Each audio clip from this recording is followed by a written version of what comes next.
I'm back out here today. I killed this doe yesterday, and I'm gonna take it down, cut the shoulders off, and I'm gonna cut out the loins and the back straps with the ribs connected. So I'm gonna try the video. I've tried to do this before, and it's not the easiest thing to get on video, especially self-filming, but I'm gonna give it a go and see if I can kind of show you what I do with mine.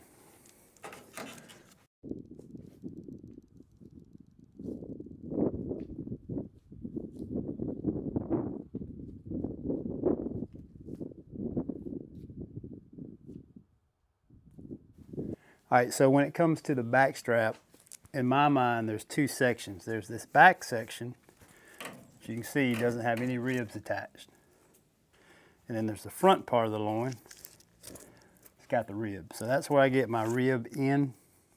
And then back here, usually I'll cut these out in fillets. I'll just cut those out in steaks.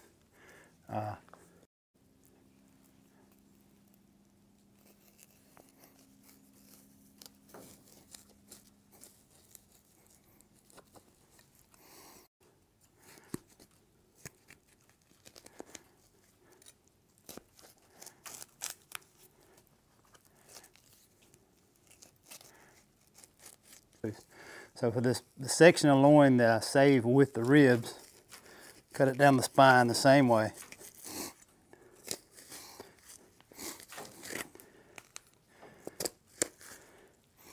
Make a cut here, that's about where that loin ends and the ribs start.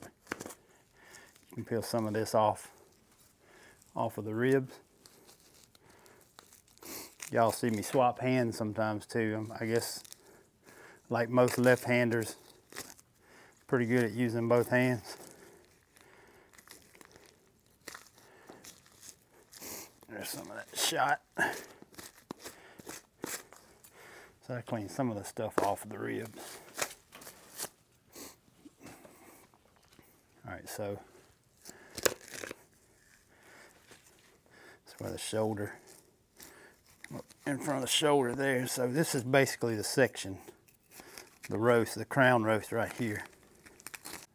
All right, so I lowered the deer a little bit so you can see from the top looking down. So that's that loin cut. Here's the ribs. I'm gonna try to sort of work this thing down and trim some of that. Trim some of this out of the way. On a fresh deer, you can kind of crack that rib, and this will roll down in your hand. A little bit tougher on her since she's stiff. But if you run, hit each one of those ribs right along the spine, it rolls right off.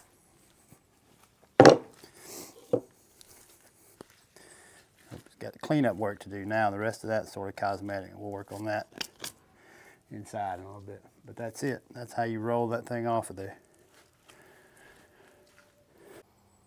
All right. Here's the other side. See, I left those ribs a little shorter. I like that length a little better. So, make the cut along the spine.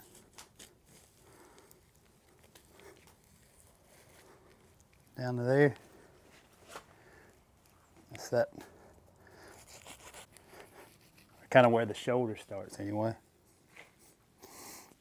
And bump right in there and just work that piece down.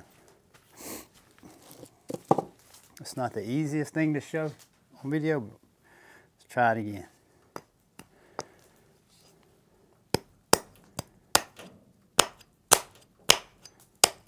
Just pop that rib. So you're popping the individual rib.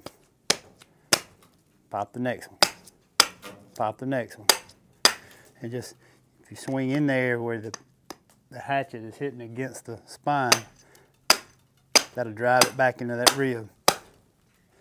And there's your section. So again, I'll take and cut all that off. I'll trim that up for y'all in just a second so you can see it. Because look, here's the other thing, is you want this thing to look good. That's the whole reason you're doing this. I do it. Some people say they don't care what they look like or what your food looks like. I get that. I like a good presentation.